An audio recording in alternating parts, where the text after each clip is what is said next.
My parents lied about the date and time of our flight to exclude me from the Hawaii trip, but when I discovered their trickery, I took control and reclaimed my future. We're in Honolulu. Why weren't you at the airport yesterday, honey? My mother's saccharine voice on the phone made my stomach churn. I stood rigid in the middle of Dallas International Airport, my packed bag beside me, as the truth gradually dawned. They had deliberately lied about our flight details. I'm Camilla, and I never thought my own family would act this way. I'd been anticipating this family getaway for months, desperately needing a respite after a demanding work period as a marketing executive. I had just finished hosting crucial international clients, and this trip was meant to be my reward, a chance to unwind and reconnect with my loved ones. What do you mean yesterday? I managed, my voice trembling. You told me the flight was today at 2 p.m. I have the texts to prove it. The busy airport suddenly felt stifling as other travelers hurried past, their excitement for their own trips only emphasizing my growing despair. Oh dear, there must have been a mix-up,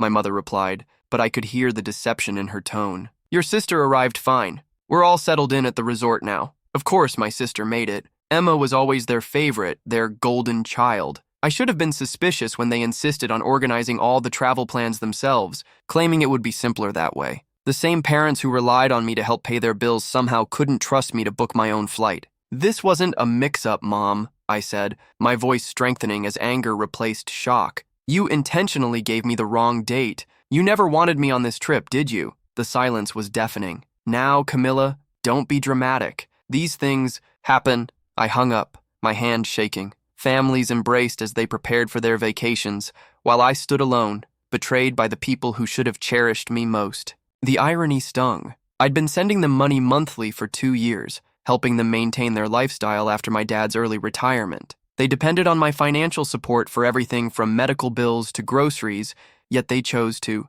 exclude me from our family vacation. Looking at my useless suitcase, I felt tears welling up, but more than sadness, I felt a burning anger. This wasn't just about a missed vacation, it was about years of manipulation and favoritism. And standing there in the airport, I made a life-altering decision. I've always wondered if my parents ever truly saw me as their daughter, or just as their personal ATM. Growing up, it was all about Emma, her dance recital, her straight A's, her perfect smile. I learned to live in her shadow, but I never stopped trying to earn my parents' love and approval. After college, I threw myself into my marketing career, working overtime and weekends to climb the corporate ladder, while Emma pursued her acting dreams, funded by our parents' dwindling retirement savings. I was building something real. Within 5 years, I had become the youngest executive at my firm, managing major client accounts and a team of 15. That's when my dad retired early due to arthritis. Their savings had been depleted by Emma's failed acting career, and they were suddenly struggling financially. Without hesitation, I stepped in to help. Every month, I sent them $2,000 for their mortgage and utilities. When unexpected medical costs arose, I covered those too. Last year alone, I gave them over $30,000, money I'd planned to use for a down payment on my own house. We're so lucky to have such a generous daughter, my mom would say during our weekly calls. But those calls always ended the same way, with updates about Emma's latest audition or her new headshots. They never asked about my work or my life unless they needed something. 2 months ago, when they mentioned a family trip to Hawaii, I was thrilled. Finally, a chance for quality time together. They insisted on handling everything, since Dad had airline miles. Don't worry about a thing, they said. Just focus on your big client meeting. We'll take care of everything. Like a fool, I believed them. I even sent them extra money for the resort. It's the least I could do. I envisioned leisurely days on the beach and family dinners watching the sunset. I thought perhaps this trip would be different, that they would finally perceive me as more than just their financial resource. Instead, here I stood in a deserted airport with a packed suitcase and a shattered heart. My phone vibrated with a new message, a photo from Emma of her and our parents at the beach, cocktails in hand. The caption read, "Family vacation begins. Missing you, sis. Wish you could have made it." The fury that consumed me then was unlike anything I'd ever experienced. Standing there in the airport, staring at Emma's photo, something within me finally broke. I began scrolling through past text messages from my parents, and the pattern became undeniably clear. Every conversation about the trip had been meticulously planned to ensure I wouldn't be there. Flights at 2 p.m. on the 15th, my mom had texted. But looking at Emma's Instagram story, I could see their boarding passes from the 14th clear as day. They hadn't made a mistake. They'd orchestrated this deception down to the finest detail. My phone rang again. This time, it was my father. "Camilla," he began, his voice stern, like I was a child being reprimanded. Your mother is very upset by your attitude. We made an honest error with the dates, and you're making a scene. You're a grown woman. You should understand these things happen. I laughed, but there was no mirth in it. An honest mistake? Then why did Emma know the correct date? Why did you insist on booking everything yourselves? Why have you been deceiving me for weeks now? Listen here, he began, but I interrupted him. No, Dad, you listen. I just checked my bank statements. Last week I sent you $3,000 for this trip. Was that a mistake too? Or did you just take my money knowing you'd leave me behind? The silence that followed confirmed everything I needed to know. Camilla, he finally said, his voice softer now, trying a different tactic. You know we're on a fixed income. We needed that money for the trip. You're doing so well in your career. You understand about making sacrifices for family, don't you? My hands were shaking so violently, I could barely hold the phone. Sacrifices? For family? I've been making sacrifices for years. I've given up my savings, my dreams of buying a house, everything to support you and Mom, and this is how you repay me? Don't be selfish, he snapped. Your sister needed this vacation. She's been under so much stress with her acting career. Her acting career? I interjected, my voice rising. You mean the hobby you've been funding with my money while she lives? Rent-free in your house? The auditions that never lead anywhere while I work 60-hour weeks to support all of you? That's enough, he shouted. I won't tolerate this disrespect. You've changed, Camilla. Money has made you cruel. In that moment, something shifted inside me. The hurt was still there, but now it was hardening into resolve. You're right about one thing, Dad. I have changed, and things are about to change. Even more. I ended the call and opened my banking app. It was time to close the bank of Camilla permanently. The drive home from the airport was a blur of anger and resolve. I spent the evening documenting everything. Screenshots of text messages, bank transfers, a detailed spreadsheet of every penny I'd given them over the past 2 years. The total made me feel sick, $47,800. That's what my parents' love had cost me. The next morning, I walked into my bank and closed the joint account I'd opened to transfer money to them. Then I called my company's HR department to remove my parents as beneficiaries from my life insurance policy. With each step, I felt lighter, as if I was finally breaking free from invisible chains. That's when the messages started flooding in. First came the guilt trips from my mother. I can't sleep knowing you're upset with us. This is tearing our family apart. How could you be so heartless? Then Emma joined in. Oh my God, you're being so dramatic. It was just a miscommunication. Mom's crying every day because of you, but it was my father's message that truly revealed their true colors. We raised you better than this. After all we've done for you, is this your gratitude? Your mother needs her prescriptions this week. Don't you dare neglect your family obligations. I stared at my phone, astonished by their nerve.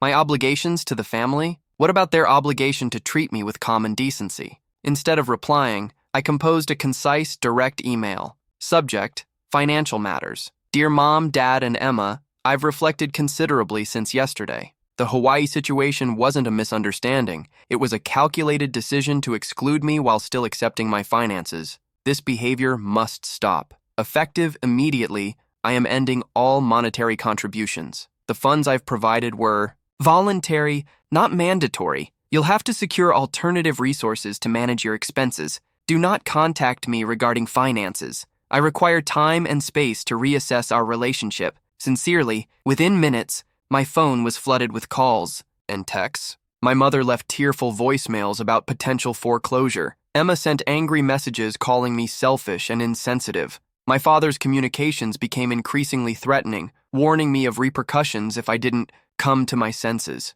I blocked them all that evening. Sitting alone in my apartment, doubt tried to creep in. Years of conditioning had taught me to prioritize their needs, to believe I was self-centered for setting limits. But then I recalled standing in that airport, realizing they had plotted and executed their deception while spending my money. The following day at work, I received an unexpected visitor. My Aunt Luna, my father's sister, entered my office. I heard what happened, she said, sitting across from me. Your parents asked me to talk some sense into you. I braced myself for additional guilt trips, but Luna surprised me. What they did was cruel, Camilla, she said. I've watched them exploit your kindness for years. It's time someone told you the truth. You deserve far better than this. Tears welled up as she reached across the desk and gently squeezed my hand. Finally, someone in my family saw me, truly saw me. They'll attempt every tactic to draw you back in, Luna warned. Remain resolute. You're acting appropriately. 2 weeks after sending that email, I discovered something that made the Hawaii incident seem insignificant. Luna contacted me during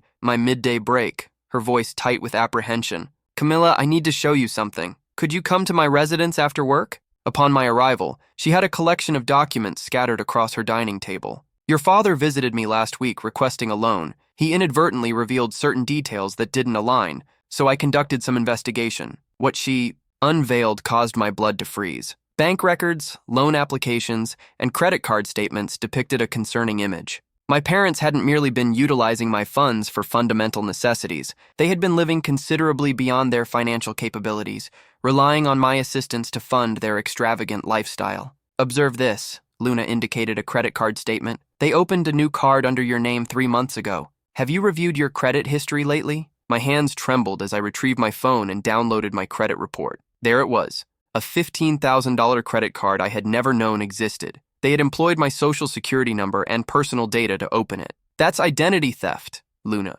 stated quietly. It's a felony, Camilla. I felt as though I couldn't breathe. How could they perpetrate this? There's further information, she continued. Remember the narrative concerning Emma's acting profession? She's not even in California auditioning. She's been residing at home this entire time, working part-time at a local coffee shop. The funds they asserted were for her headshots and acting instruction. They've been wagering it on gambling. The room spun as the pieces connected.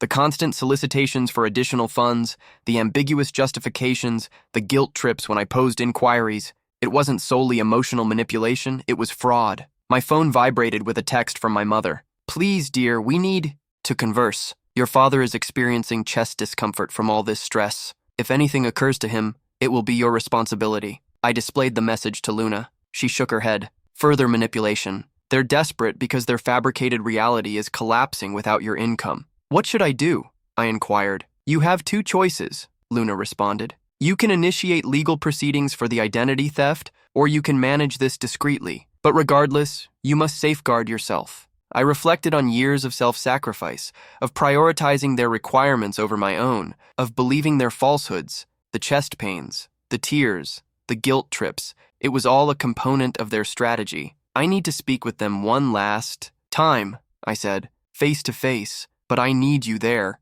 Luna agreed. I'll arrange it, but first we must collect proof and secure your credit. They've revealed their true selves, Camilla. Believe them. That night, I was unable to sleep. My thoughts were consumed by the dreams I'd sacrificed to support them, the house I yearned to purchase, the trips I never experienced, the savings I should have accumulated. They hadn't simply taken my money, they'd plundered years of my existence. But as I lay there, another thought emerged. For the first time in my adult life, my mind was truly clear. The haze of manipulation was dissipating, replaced by a steely determination. They wished to engage in games? Fine, but this time, I would establish the regulations. The meeting was scheduled for Saturday afternoon at Luna's home. I spent the morning consulting with a lawyer, familiarizing myself with my legal recourse regarding the identity theft. Subsequently, I compiled a file containing all the evidence, the credit card records, bank transfers, text exchanges, everything I required to demonstrate to them that their charade was concluded.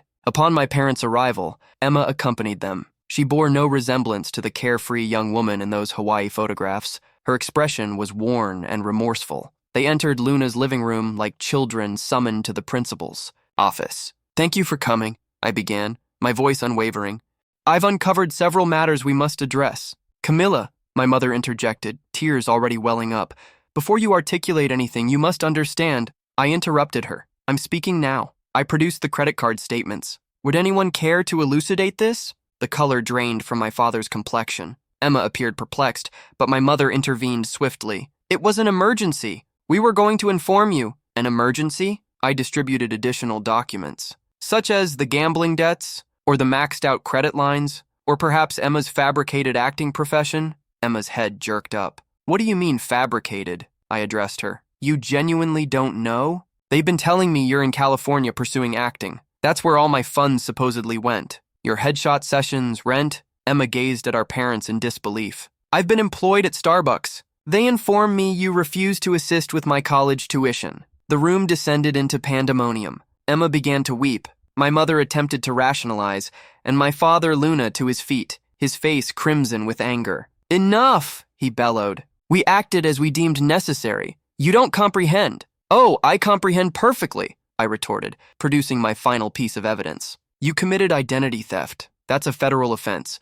I have 2 options here. Press charges or resolve this privately. The choice is yours. My mother collapsed into melodramatic sobs. You wouldn't. We're your parents. Parents don't steal from their children, Luna interjected. Parents don't deceive and manipulate and perpetrate fraud. At that moment, my father clutched his chest and stumbled. My heart, he gasped. For a fleeting instant, I almost succumbed to it, but then I observed my mother's countenance, not panic, but calculation. This was their ultimate gambit, their endeavor to regain command. No, I stated firmly. No more manipulation. Here's what will transpire. You will sign a repayment agreement for every cent you pilfered. You will close that fraudulent credit card, and you will leave me in peace. And if you refuse, I inquired, as my father's heart ailment was mysteriously forgotten, then I will press charges, and you can justify your actions before a judge. The ensuing silence was deafening. Finally, my father nodded, defeated. My mother stared at the floor, her tears abruptly ceased.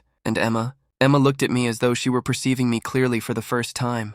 As they signed the repayment agreement my lawyer had prepared, I felt no gratification, only a profound, hollow despondency for the family I believed I possessed. In the subsequent weeks, my parents' meticulously constructed facade crumbled entirely. Without my financial backing, they were compelled to sell their residence and relocate to a modest apartment. The repayment agreement stipulated that the majority of their retirement income would be directed toward repaying what they had embezzled from me. It wasn't vengeance, it was retribution. Emma temporarily resided with Luna as she determined her future steps. She contacted me one evening, her voice quiet and hesitant. I was completely unaware of their actions, she admitted. For years, they've been setting us against each other. I'm truly sorry, Camilla. Her apology held meaning, though it couldn't undo years of damage. Nevertheless, it was a beginning. My parents made a final attempt to manipulate me. They appeared at my workplace unannounced, creating a disturbance in the lobby. We'll lose. Everything, my mother wailed. After all we've sacrificed for you.